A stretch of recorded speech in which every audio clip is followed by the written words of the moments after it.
El oro, por ejemplo, ¿por qué los humanos producen oro? Y es porque lo usamos para hacer cálculos económicos, así como usamos el acero para construir cosas, producimos petróleo para dar energía a las cosas. Producimos oro para que sea la vara de medir con la que hacemos el cálculo económico.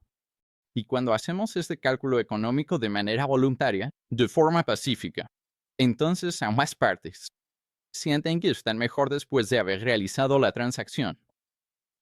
Ahora, dimos El Salvador. ¿Cuántas transacciones estaban ocurriendo en El Salvador? Donde estas pandillas le apuntaban a alguien con una pistola o un cuchillo, y a otra persona no se sentía mejor después de eso. Y ya sea que esto ocurra en ese contexto de pandillas o que suceda, porque hay algunas personas detrás de puertas cerradas, simplemente presionando control P para imprimir más dinero y confiscarle un poco a todos. Los demás de manera encubierta, lo cual podría ser incluso más perjudicial para tu capacidad de hacer un cálculo económico que el ejemplo de las pandillas, porque ni siquiera necesariamente sabes lo que te está pasando.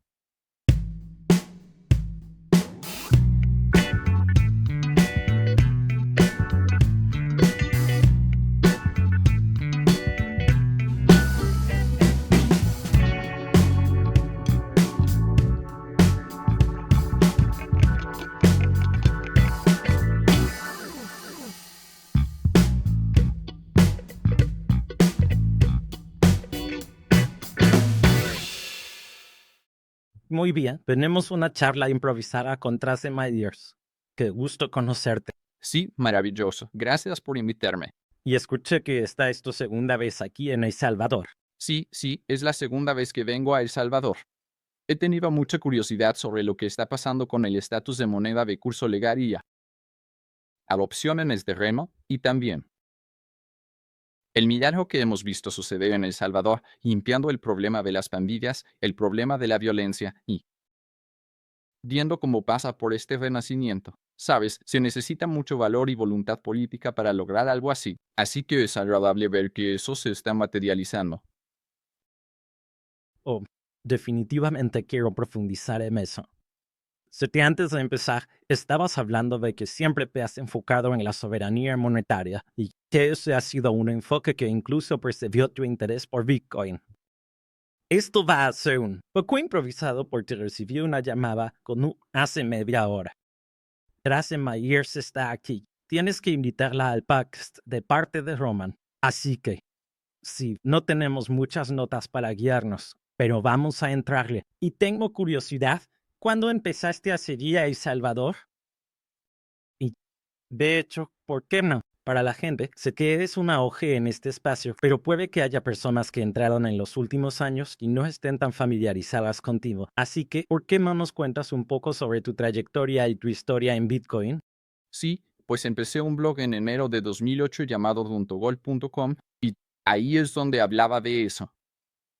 Soberanía monetaria, el papel de los metales monetarios en términos de nuestra filosofía política, como eso forma controles y equilibrios esenciales en la maquinaria política. Y realmente, cuando ves el pensamiento político occidental a través de John Locke y demás, la Universidad de Salamanca, subiendo a Inglaterra, luego al Nuevo Mundo, la Constitución, la Declaración de Independencia.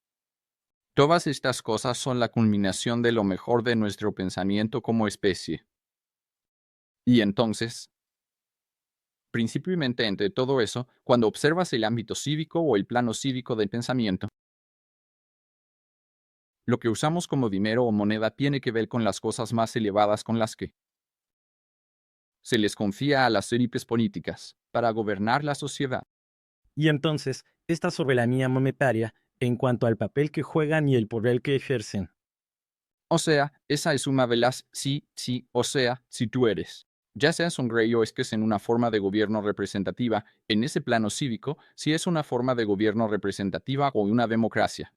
Nosotros, el pueblo, estamos ejerciendo ese poder, ya sabes, el poder sobre la bolsa es ese poder sobre. Básicamente, la forma en que elegimos ejercer nuestra libertad en el pasado se convierte en los frutos de nuestro trabajo y estamos guardando eso en algo.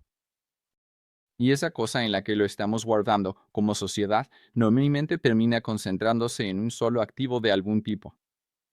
Oigan, amigos, solo una breve interrupción. Vamos a regresar al emocionante programa en un momento, pero de verdad quiero pedirles un favor, que se aseguren de estar suscritos. Si estás viendo esto en YouTube, si lo estás escuchando en un podcast, por favor, toma un momento, tómate un segundo y revisa esto. Sabes, ni siquiera tienes que escribir una reseña larga ni nada por el estilo. Solo haz clic en el número de estrellas que quieras darnos. De verdad nos ayuda con los algoritmos para asegurarnos de que la gente se entere de lo que está pasando aquí. Muy bien, volvamos al programa. Y entonces ese activo adquiere una prima monetaria que, en el caso de la placa o el oro, ya sabes, entonces se convierte en donde almacenamos nuestro valor. Y entonces, cuando vemos nuestra agencia, cuando analizamos la filosofía de la libertad, tenemos pasado, presente y futuro. El futuro está representado por nuestros intereses vitales. Tenemos el presente, representado por el gran recurso de habeas corpus para presentar el cuerpo y desafiar tu detención ilegal. Y luego tu pasado sería tu propiedad, ¿verdad? Y lo principal entre esos derechos de propiedad va a ser tu reserva de valor, va a ser tu dinero, porque ese dinero, o esa moneda, es lo que se está usando en la mitad de todas las transacciones en el ámbito. Entonces, ya sabes, cuando interferimos con eso, estamos interfiriendo con el cálculo económico que la sociedad está realizando a nivel individual entre millones de personas. Y lo que es peor, cuando hay confiscación a través de la inflación, que es una forma de tributación sin representación ni debido proceso legal, se pueden robar millones de dólares en ganancias de toda una vida. Bueno, y además distorsiona todo, porque cosas que, bajo un dinero sano, no valdría la pena hacer. De repente, es bueno endeudarse, es bueno apalancarse, todas estas cosas que en realidad no son buenos hábitos. Dan dividendos bajo un sistema medio corrupto. Sí, por eso dicen, arregla el dinero, arregla el mundo. Tenemos todo tipo de malas asignaciones de capital por esta interferencia en la moneda o el dinero y su disminución o la inflación de este. ¿Sabes cuando Fausto, en la segunda parte de Fausto de Verpe, habla de que Mefistófeles es solicitado por el rey, le dice, bueno, tráeme algo de oro, y él responde, te traeré oro y algo más. Y luego el canciller responde, bueno, no está del todo bien, pero yo lo arreglaré. Ya sabes, eso es lo que hizo la Corte Suprema en el caso Sipi contra Dover. Eso fue lo que hizo Franklin Roosevelt en 1933 con la Orden Ejecutiva 6102. Eso fue lo que hizo el Poder Legislativo al interferir con la capacidad de los estadounidenses para poseer oro durante, ya sabes, 40 años. Todas estas cosas son ataques a nuestra libertad fundamental como individuos. Y luego, por supuesto, tenemos que averiguar si creemos que esos son derechos otorgados por Dios, son derechos innumerables, inalienables, o son concedidos como parte del proceso político, vienen del cañón de un arma, como dice Mao, y esa es realmente la dicotomía con la que estamos lidiando. Y por eso, el dinero y este principio de soberanía monetaria son tan importantes porque operan sobre millones de decisiones, todas con el mismo instrumento, o unidad de cuenta. Sí, así que si logras que el dinero funcione bien y no logras que lo demás funcione bien, igual va a ir bien. Pero si no logras que el dinero funcione bien, aunque lo demás esté bien, igual va a ser un fracaso. Sí, y eso es por tu capacidad de realizar cálculos económicos. Esto nos lleva de nuevo a Mises, a la acción humana y a Rothbard. O sea, si no estamos asignando nuestros recursos en función de ganancias y pérdidas, entonces ¿cómo los estamos asignando? Y cuando asignamos en función de ganancias y pérdidas, ¿cuál es nuestra unidad de cuenta para averiguarlo? Como si vemos estándares internacionales de contabilidad, como la norma internacional de contabilidad número 1 es tu moneda de presentación. O sea, ¿estás usando como tu numerario dólares, euros, yenes o onzas de oro? Y cuando usas oro, por ejemplo, ¿por qué los humanos producen oro? Y es porque lo usamos para hacer cálculos económicos, así como usamos el acero para construir cosas. Producimos petróleo para, por ejemplo, dar energía a las cosas. Producimos oro para que sea la vara de medir con la que hacemos el cálculo económico. Y cuando hacemos ese cálculo económico de manera voluntaria, de manera pacífica, entonces ambas partes sienten que están mejor después de haber realizado la transacción. Ahora, vimos en El Salvador cuántas transacciones estaban ocurriendo en El Salvador, donde estas pandillas le apuntaban a alguien con una pistola o un cuchillo. Y a otra parte no se sentía mejor después de eso. Y ya sea que esto ocurra en ese contexto de pandillas, o que suceda porque hay algunas personas detrás de puertas cerradas, simplemente presionando control para imprimir más dinero y confiscarle un poco a todos los demás de manera encubierta. Lo cual incluso podría ser aún más perjudicial para tu capacidad de hacer cálculos económicos que lo de las pandillas. El ejemplo es porque ni siquiera necesariamente sabes lo que te está pasando. Y entonces esa vara de medir está haciendo esto, pero tú no tienes idea de que lo está haciendo. O las pandillas harías cuanto te iban a exigirte a mes. Sí, tenías una idea bastante clara si estabas cocinando pupusas. Cuánto tenías que pagarles a estos tipos para que te dejaran en paz. Pero no sabes cuánto pagaría la Reserva Federal a esa gente. Ellos hacen lo suyo. Ahora aprendemos de Boja. Había como 14 de estas máquinas mágicas de imprimir dinero en diferentes agencias. Así que ahora todos tenían su propia franquicia para imprimir tanto de esto como quisieran. Pero ¿de dónde viene todo ese poder adquisitivo? Así que es una forma subrepticia de robo que viene de todos los que usan ese instrumento como reserva de valor. Sí. Todos los que no tienen acceso a la impresora básicamente están pagando por ello. Exacto. Y ahí es donde llegamos, ya sabes, a la soberanía monetaria. Y el primer principio de eso es la escasez. Y el oro es escaso por sus átomos especiales, ya sabes, la tabla periódica. Con Bitcoin son números especiales, llaves privadas. Y así hemos podido crear esa escasez digital puramente con un protocolo de Internet con reglas a las que todos están de acuerdo. Y luego, se usa de manera voluntaria. Así que nadie ha sido obligado a comprar Bitcoin. Y hay mucha gente que desearía haber comprado, ¿no? Eso. Oh, O que desearía haber aprendido a manejarlo mejor. sí, todas estas son formas de capital humano. Aprender a usar una chequera, aprender a dar cambio, aprender a hacer todas esas cosas como cuadrar tu chequera, pagar el estado de cuenta de tu tarjeta de crédito. Todas estas son formas de capital humano, todo tipo de educación que tenemos que desarrollar y utilizar. Y es lo mismo con aprender a manejar tus llaves privadas y, ya sabes, el día de la prueba de llaves, como retirar todo tu Bitcoin de un tercero para tenerlo en tu propia posesión.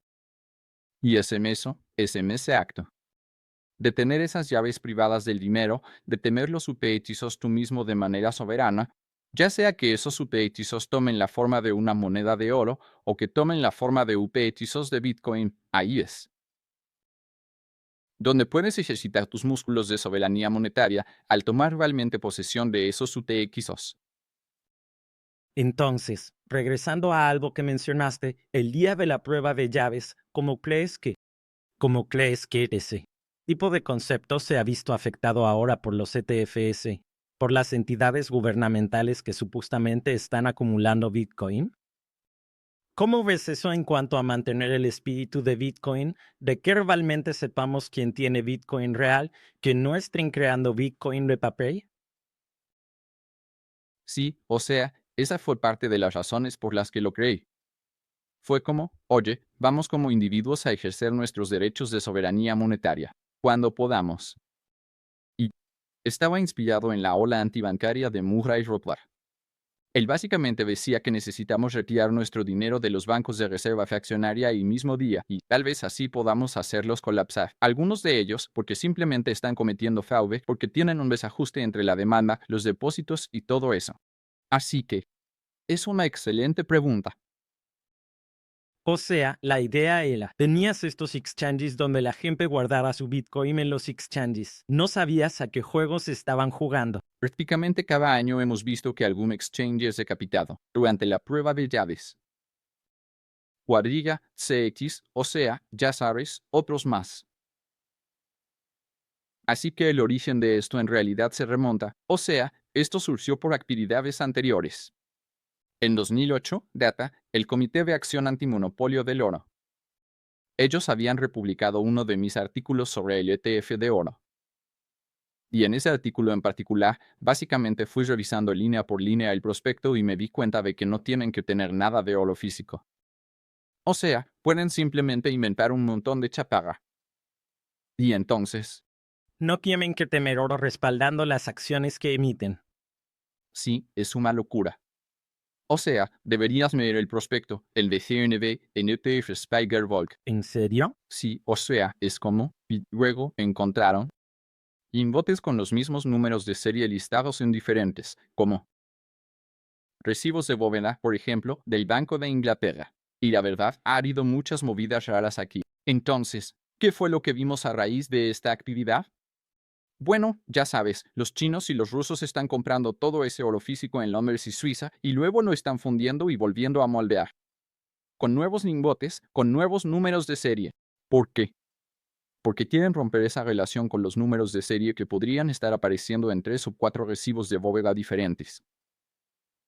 Ellos decían algo así como, sí, solo danos el lingote, ya lo palamos, lo vamos a fundir, recascar y ponerle un nuevo número de serie. También quiero verificar que realmente sea oro. Sí, sí, y asegurarse de que realmente sea oro. Porque está el nieve al tungsteno, ya que tiene una gravedad específica, un peso específico, muy parecido al del oro.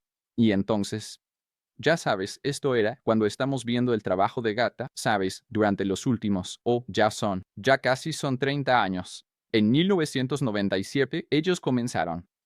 Y cuando ves el esquema de supresión del precio del oro por parte de los bancos centrales, donde y Alan Greenspan testificó 2 veces ante el Congreso que los bancos centrales, en plural, y estos eran bancos centrales occidentales, están listos para prestar oro en cantidades crecientes si el precio sube.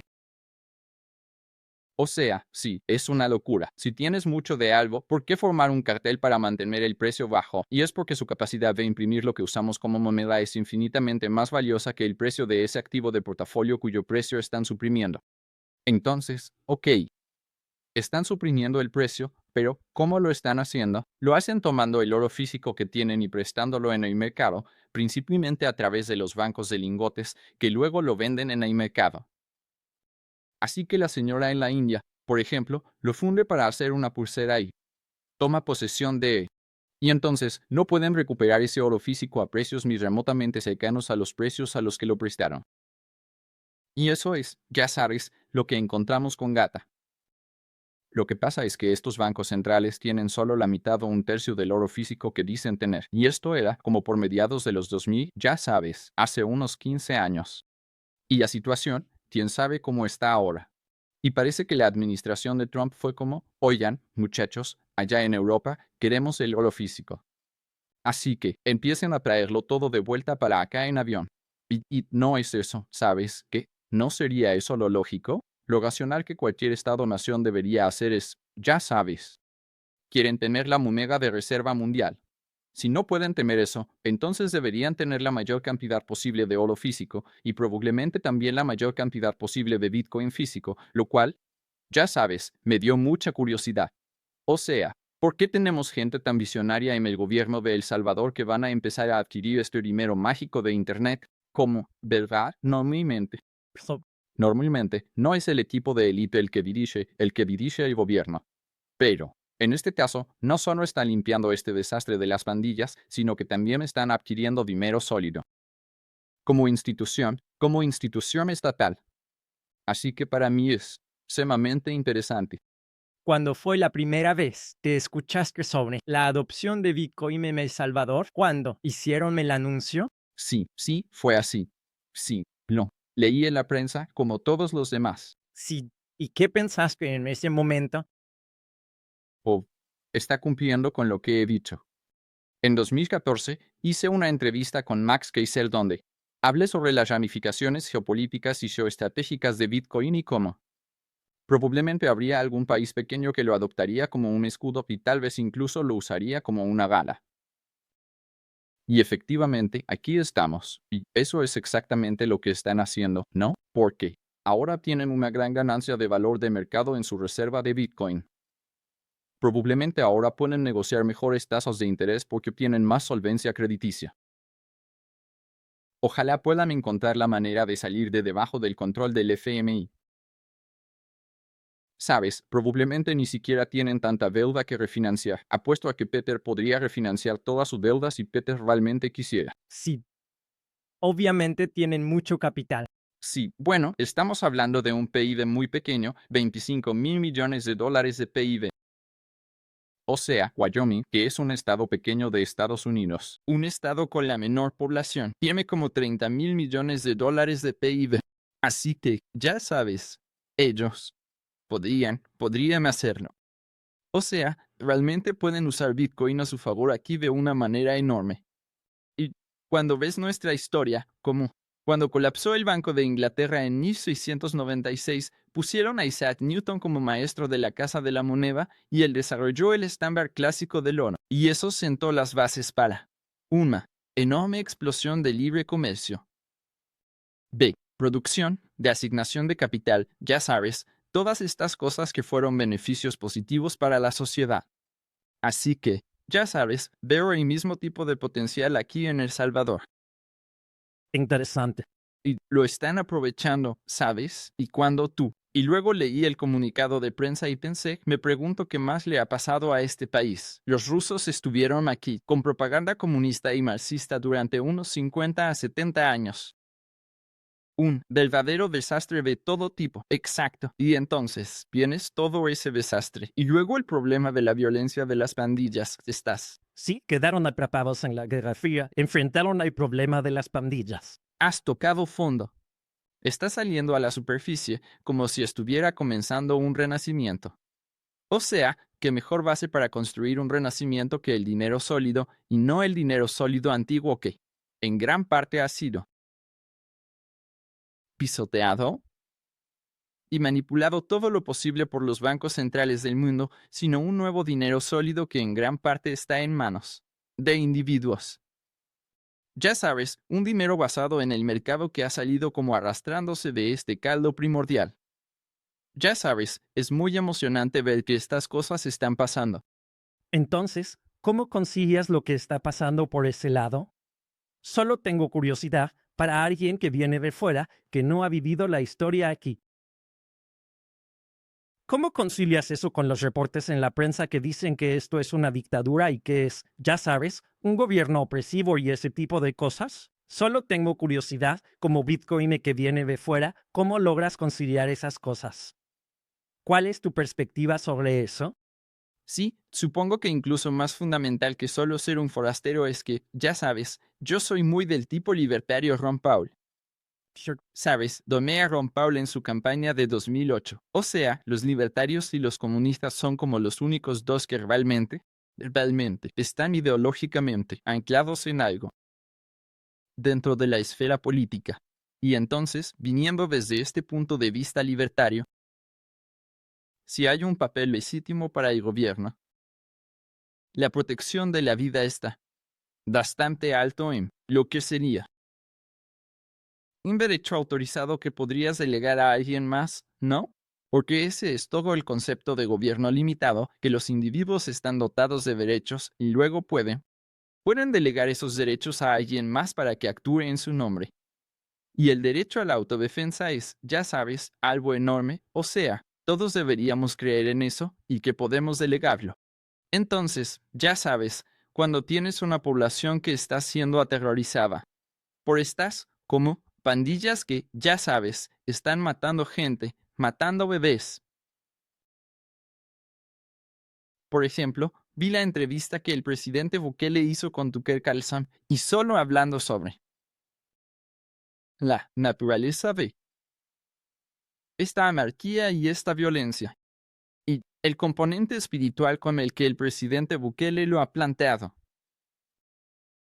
Y estamos viendo cosas similares en México, cuando tienes ese tipo de situaciones sucediendo. Sí, afecta. Ahí es donde realmente se pone a prueba la filosofía libertaria, ¿no?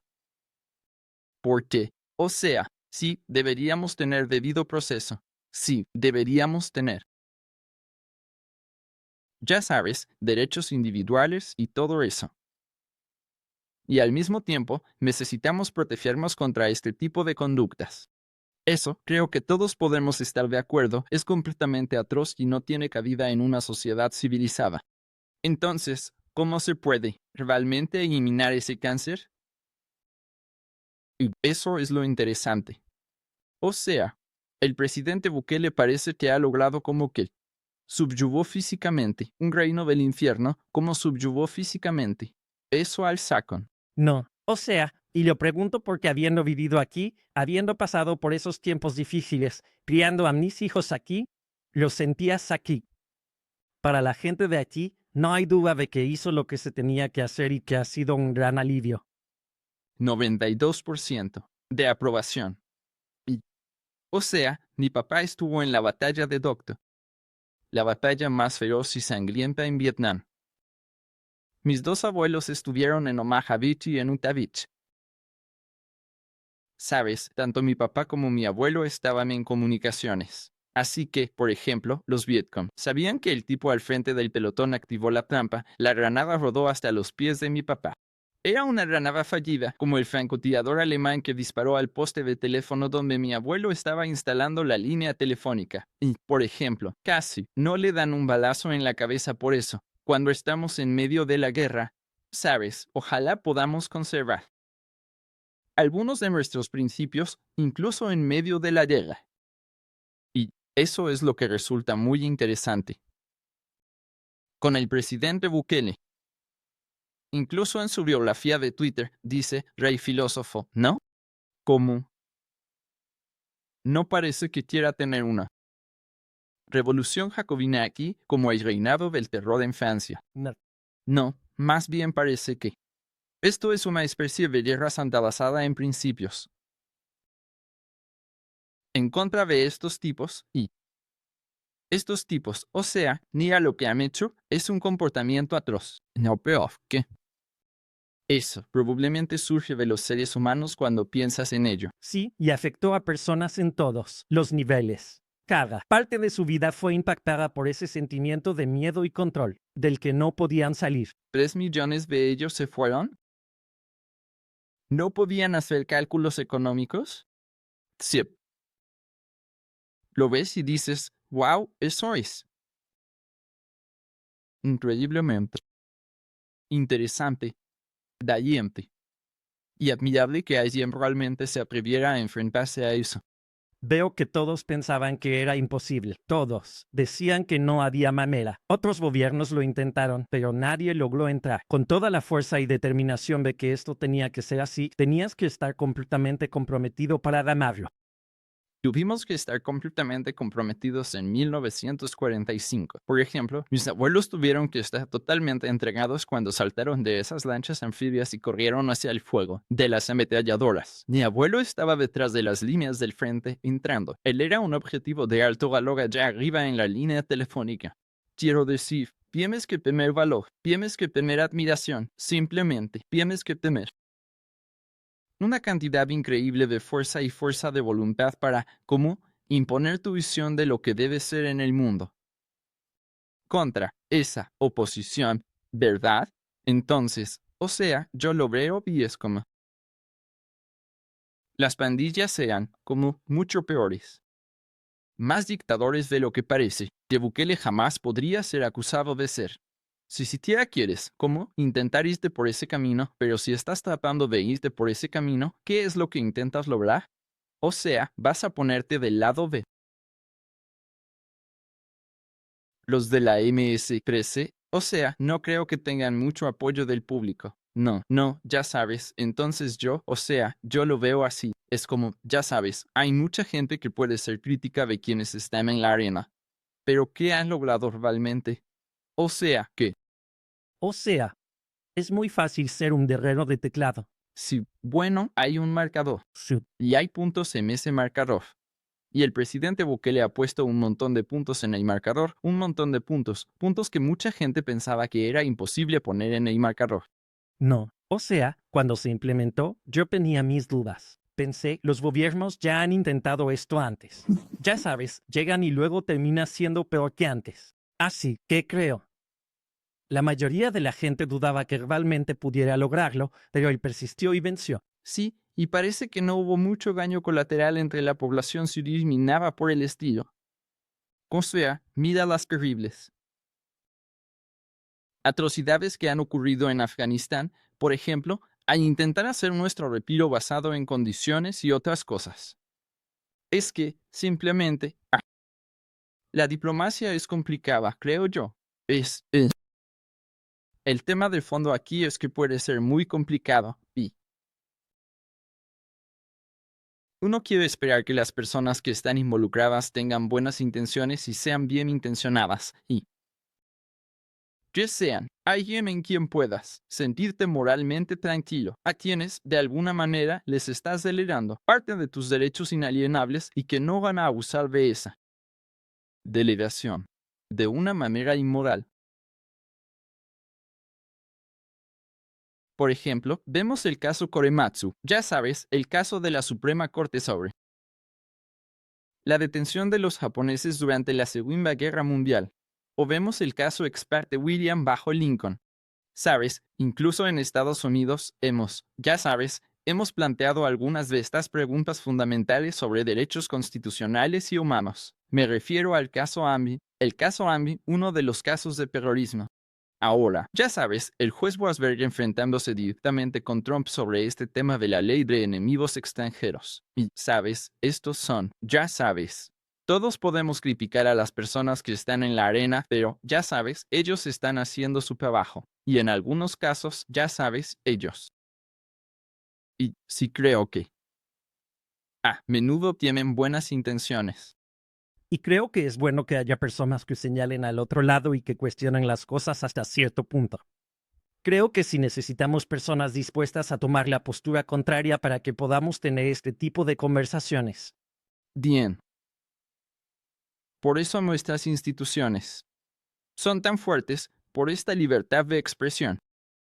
No vimos, como en los últimos años, lo debilitadas. ¿Qué se vuelven nuestras instituciones cuando hay censura y silenciamiento?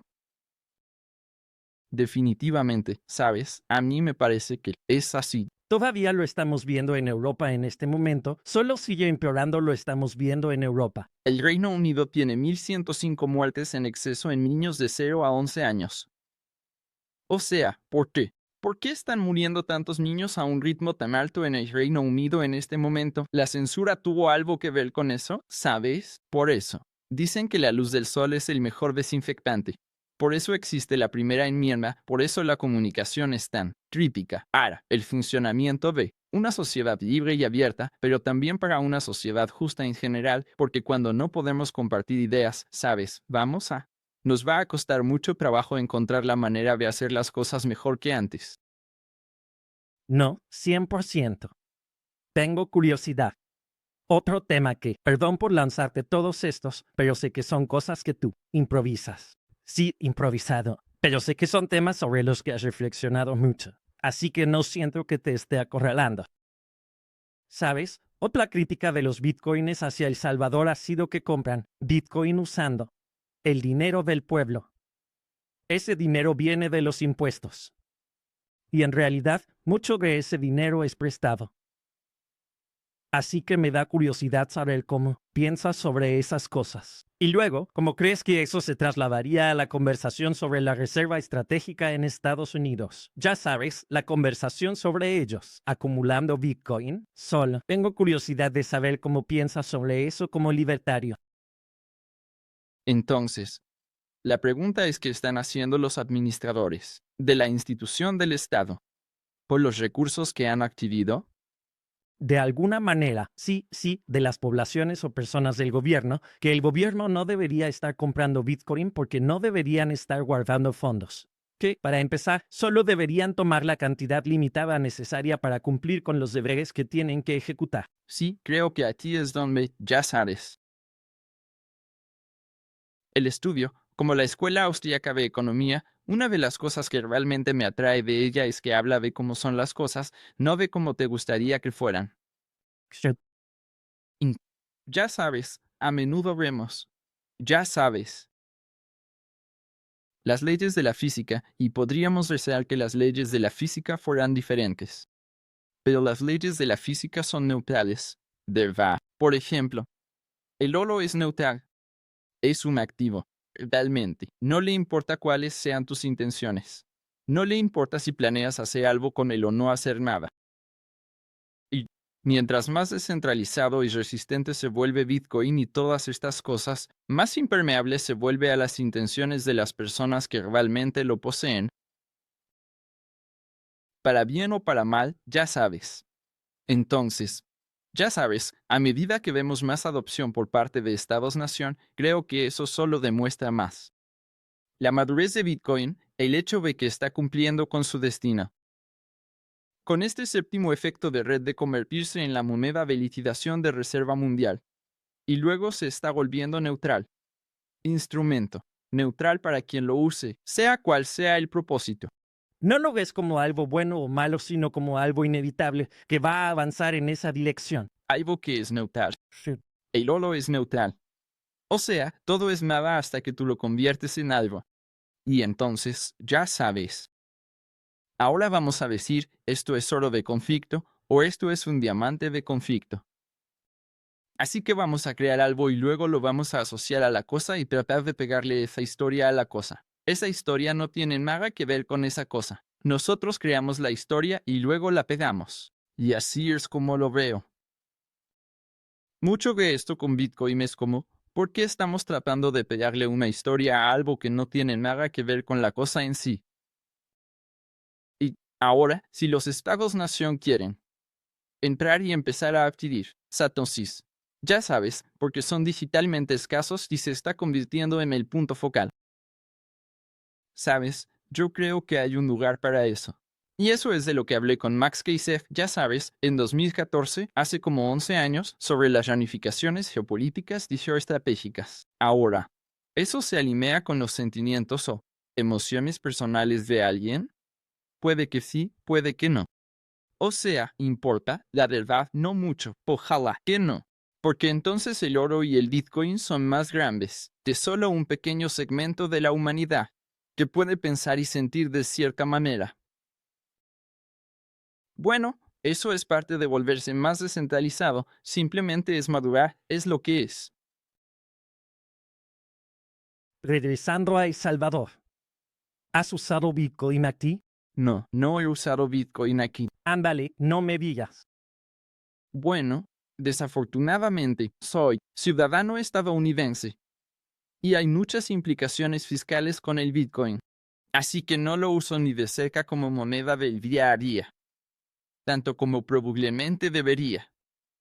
Sí, claro, es justo, lo sé. Para nosotros los ciudadanos estadounidenses está ese tema. Es un precio terrible que pagar.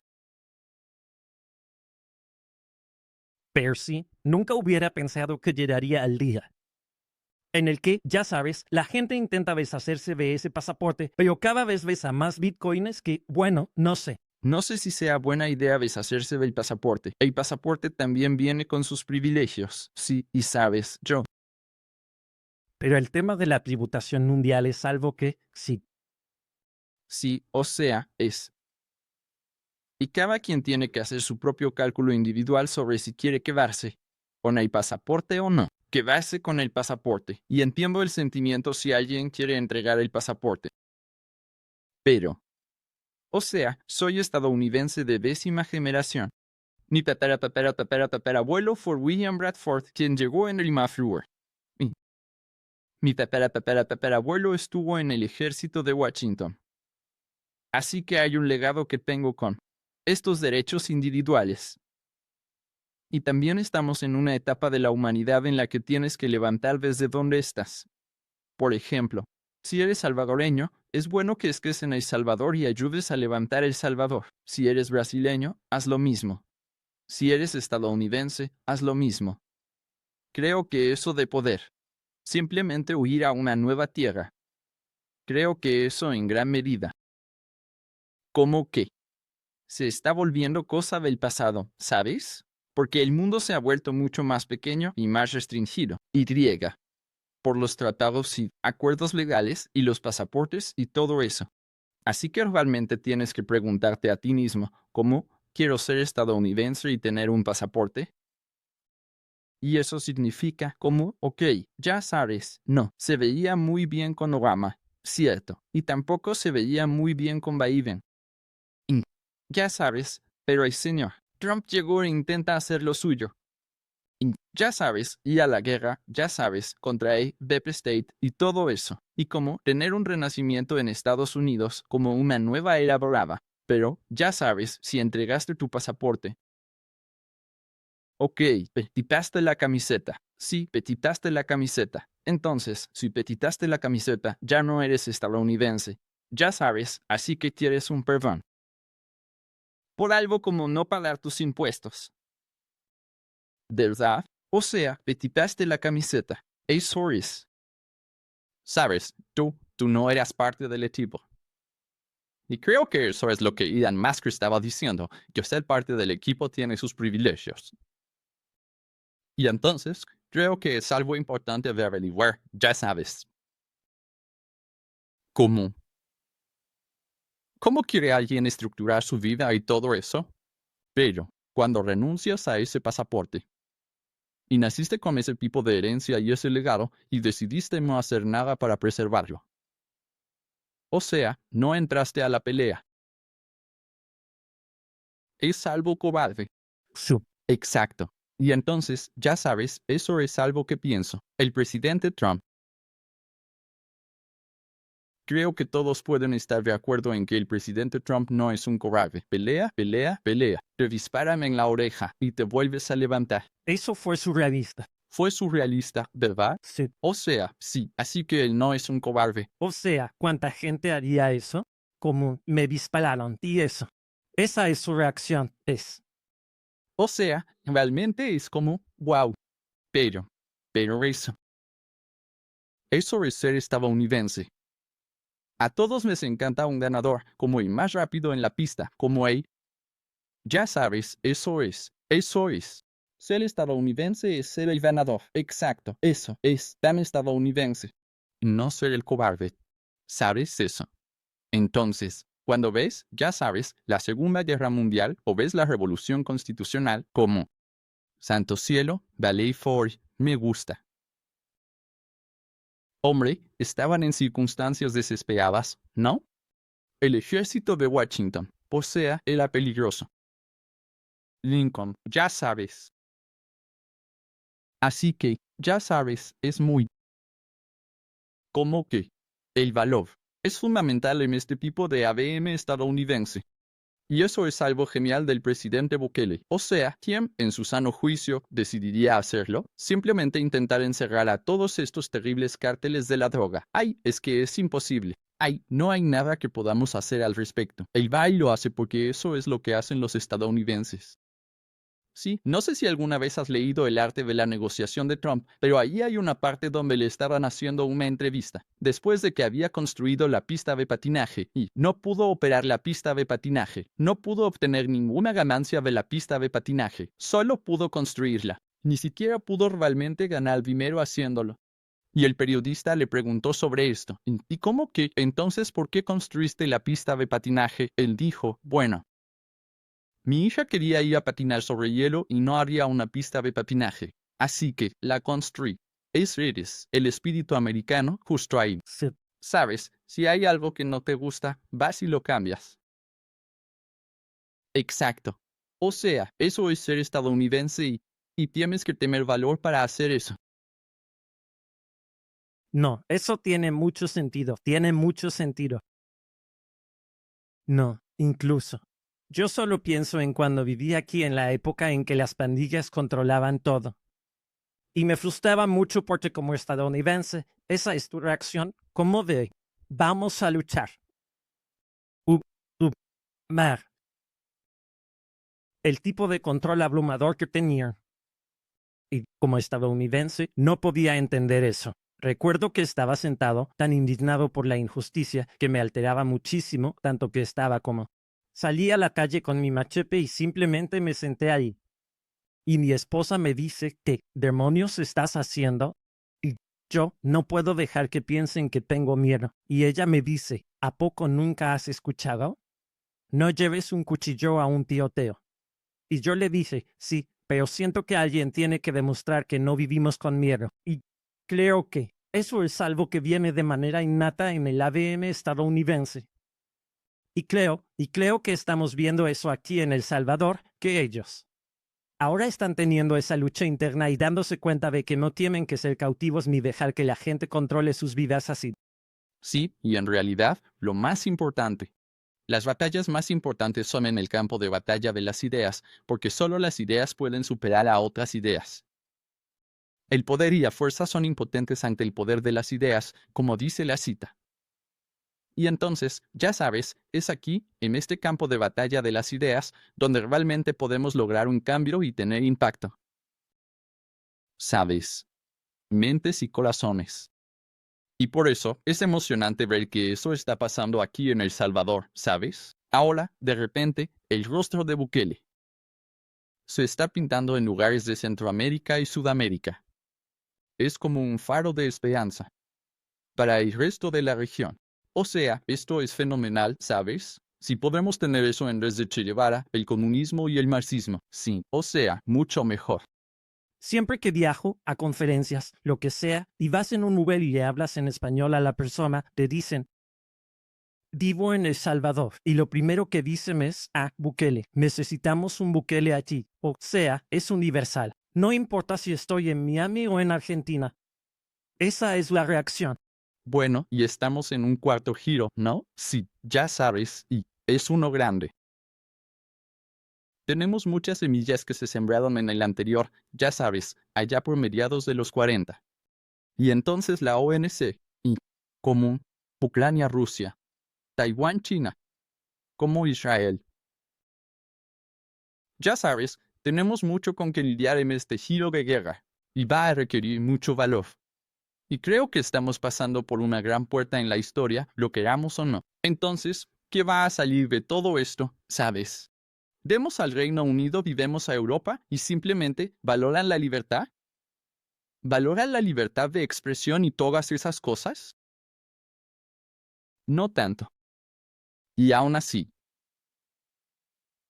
estamos viendo aquí en Centro y Sudamérica, ya sabes, este renacimiento que sale de este país tan pequeño.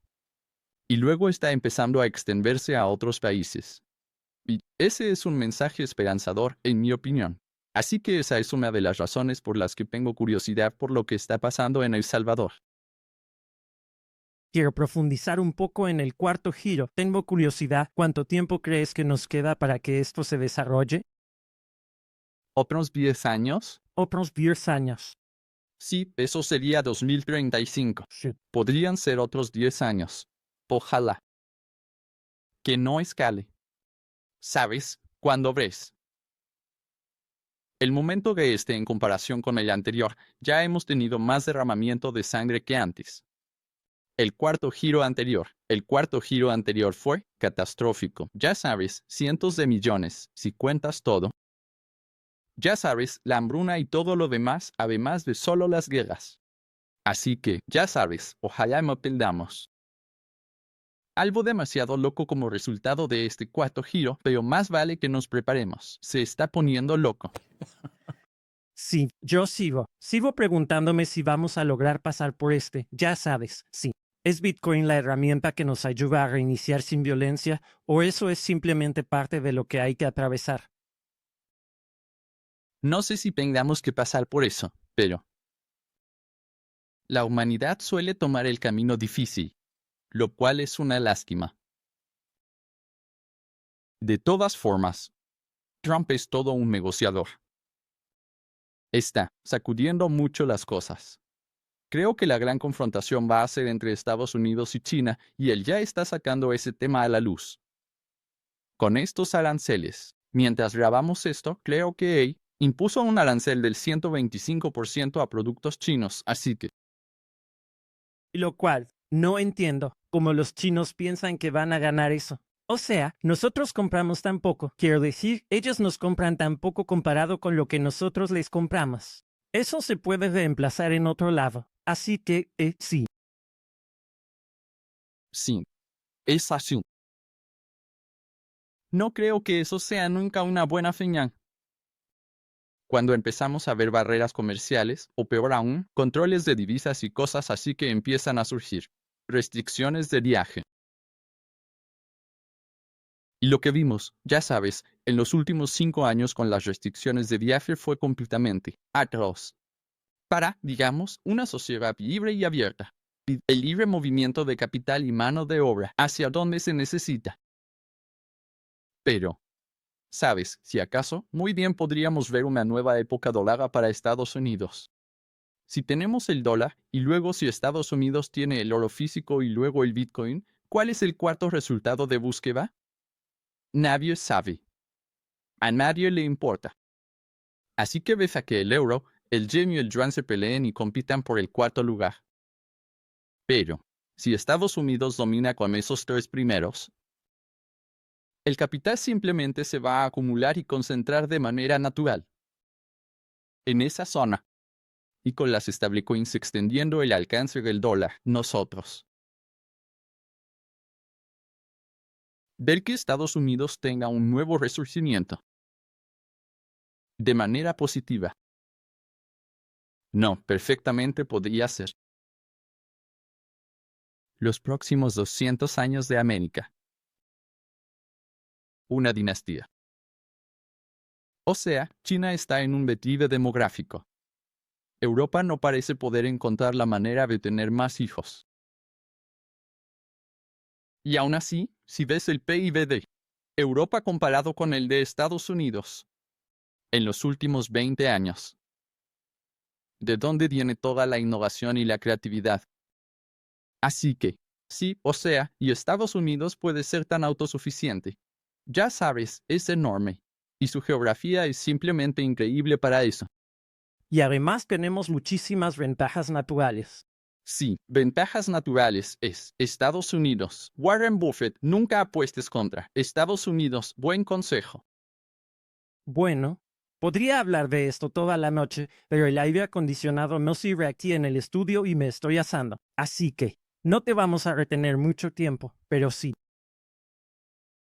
Quiero saber, ¿qué estás haciendo estos días? Antes estabas en todos lados, en los primeros días del mundo Bitcoin, pero has estado algo callado los últimos años. Así que me da curiosidad que la gente sepa en qué amas, en qué estás trabajando, qué te emociona. Estamos desarrollando los 6 efectos de red. Eso sería la financiarización. Principalmente, averiguando cómo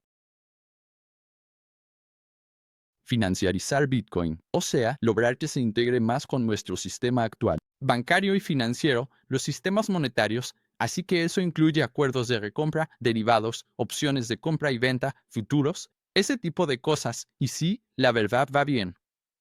Bitcoin ahora tiene mucha más profundidad y fortaleza en su liquidez y en sus mercados, de lo que yo hubiera esperado a estas alturas. Y parece que está creciendo a un ritmo muy rápido. Sabes, el precio está subiendo. Pero, más allá de eso, lo fundamental es que la estructura general del mercado es mucho más profunda y mucho más sólida que antes. ¿Cuál es un ejemplo de algo que tal vez está ocurriendo tras bambalinas y que crees que la gente no nota? ¿Algo que te haya sorprendido? Bueno, o sea, si ves simplemente la opción de compra, la cantidad de volumen y liquidez que tenemos en el mercado de derivados de Bitcoin. Muchísimo más de lo que teníamos antes, incluso hace apenas 1 o 2 años. Y ahora, con la llegada de los CTFS y el desarrollo de los mercados de opciones alrededor de los CPFS, no tememos ni de cerca este tipo de... En cualquier otra moneda, como Ethereum, sería la más cercana y ni siquiera llega a una décima parte, probablemente, del tamaño de Bitcoin en el mercado de derivados. Así que poder temer este tipo de alcance en nuestros mercados de derivados con Bitcoin, creo que es, o sea, es fenomenal para el punto en el que estamos. Apenas llevamos 16 años en esto, ¿verdad? Y tener este tipo de mercados de derivados es como, wow, o sea, ¿cómo es posible que? Y no es solo vender opciones cal. O sea, también tememos, también se está vendiendo volatilidad de puts allá afuera, y la venta de opciones de venta completa y mercado. Ya sabes, ¿quién va a ser ese comprador de última instancia? Así que la gente está vendiendo puts con liquidación física, y hay una demanda gigantesca por Bitcoin en estos niveles. Así que, todo. Esto es muy, muy emocionante. Y entonces, construir ese sexto efecto de red es en lo que principalmente me he enfocado en los últimos años. Por ejemplo, yo lideré la ronda en custodia, el banco. Entonces, fuimos a la Reserva Federal y les dijimos, oye, danos nuestra cuenta maestra de la Fed. Y ellos dijeron que no. Así que los demandamos. Y eso de hecho está en apelación. Bueno, y Pablo Clemente. ¿Quién hizo el caso Chevron? ¿El gobierno sigue peleando eso o con la nueva administración ya? Bueno, tememos porque Custodia tiene legitimidad para demandar a la Fed. Eso es algo difícil de conseguir, obtener legitimidad para demandar a la Fed. Entonces, estamos presentando varios argumentos diferentes ahí. Paul Clement, quien llevó el caso Chevron, escribió uno de los amicus briefs y nuevo. Otros dos ex subprocuradores generales. Este podría ser un caso muy interesante para que la administración de Trump defina el alcance de la autoridad ejecutiva en relación con la Fed. Es un área algo esotérica, pero si lo piensan bien, creo que llegarían a esa conclusión. Pero sí, o sea, los presidentes de los bancos de la Reserva Federal son oficiales superiores bajo la Constitución o son oficiales inferiores. ¿Solo están cumpliendo un deber ministerial como darnos una cuenta maestra en la Fed? ¿O están ejerciendo funciones como las de un oficial superior? ¿Han negado estas cuentas maestras de la Fed? Y si son oficiales superiores, entonces, ¿por qué no se les exige rendir cuentas como oficiales superiores? Entonces, Así que va a estar interesante. Definitivamente tiene un gran valor de entretenimiento. ¿eso todavía sigue en proceso ahorita? Oh, sí, sí. Ahorita está en apelación. Ok, sí. Y buena. Le dije a K-Ping que quería ver esto hasta Estados Unidos. Corte Suprema tiene un gran valor de entretenimiento. Así que nos vamos a divertir con estos abogados de la Reserva Federal. Y quién sabe, tal vez podríamos conseguir poder de citación para obtener algunos de los hechos que necesitamos de algunos de los senadores que son simpatizantes de nuestra causa. Pero sí, o sea, es divertido. Como Bitcoin, ya sabes, pasamos de ser ese pequeño dinero mágico de Internet. O sea, yo empecé a hablar de esto cuando tenía menos de $1 millón de capitalización de mercado. Ahora estamos en 1.75 billones de dólares. Ahora sí tenemos algunos recursos, así que podemos avanzar. Jugar el juego, ¿no? O sea, ahora sí podemos jugar el juego. Entonces, ya sabes, como lo que tú estás haciendo aquí, tienes algo que querías, tenías una visión, querías hacerla realidad. Así que ahora, nosotros los bitcoins estamos logrando materializar las cosas que queremos en el mundo y ser esos agentes de cambio y esas fuerzas de transformación.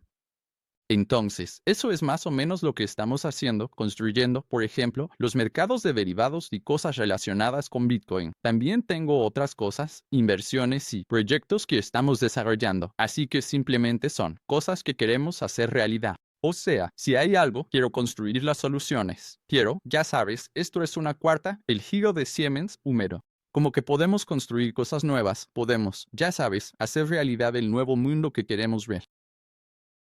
Increíble. Si la gente quiere seguir veo, o si tengo el Pax Bitcoin Mali. Así que, Bitcoin KN, tal vez lo vuelva a lanzar. Porque todos con los que hablo me dicen que tengo que traerlo de vuelta. Así que es como, bueno. ¿Cuánto tiempo ha estado en pausa? Bueno, yo siempre iba a las conferencias de Bitcoin y grababa como 12 episodios. No tenía un estudio elegante como este. El podcasting ha avanzado muchísimo. Eso ha sido solo en los últimos años. Y pues, con todas las restricciones de viaje por el COVID como que se puso en pausa, lo dejé en segundo plano y luego la vida se pone ocupada. Bueno, esa fue parte de la razón por la que empezamos este podcast aquí. Porque es como, estamos en este lugar donde tenemos a todos estos bitcoins increíbles pasando por nuestra puerta. Sí, no tenemos que ir a otro lado. Así que, sí, así que más o menos, sí, entonces, ya sabes, si lo retomo así, ese sería un lugar para seguirme. Fuera de eso, pues, supongo que tengo Twitter, pero tampoco he estado ahí. Como que, supongo que es malo para la salud mental de uno, así que simplemente no voy a estar ahí muy seguido. Pero, de todos modos, sí, yo haré. Si el podcast regresa, pues es bienvenido a venir aquí y la próxima vez tendremos el aire acondicionado funcionando y usar el estudio. Tú vienes aquí y haces que la gente venga a ti. Fue fenomenal allá afuera en la playa. Esa playa es otra cosa, como la arena negra. Ah, y el agua es como, wow. Tal vez ser noche. Sí, el atardecer estuvo hermoso. Y la piña colada estuvo buenísima. La comida aquí es fenomenal. Sí, una de las cosas que me encanta de El Salvador es que tanto la comida como la gente son auténticas. No es como en Los Ángeles, donde la comida es más real que la gente. Aquí en El Salvador tenemos gente de verdad. Son amables, dispuestos a ayudarte, lo que sea, Son amables. Platica cualquier cosa. pero no son amables porque quieran algo. Son amables porque quieren ayudar y les emociona que estés aquí. Son auténticas. Sean muy Sí, me gusta. Está increíble. padrísimo. Bueno, emocionados de que regreses.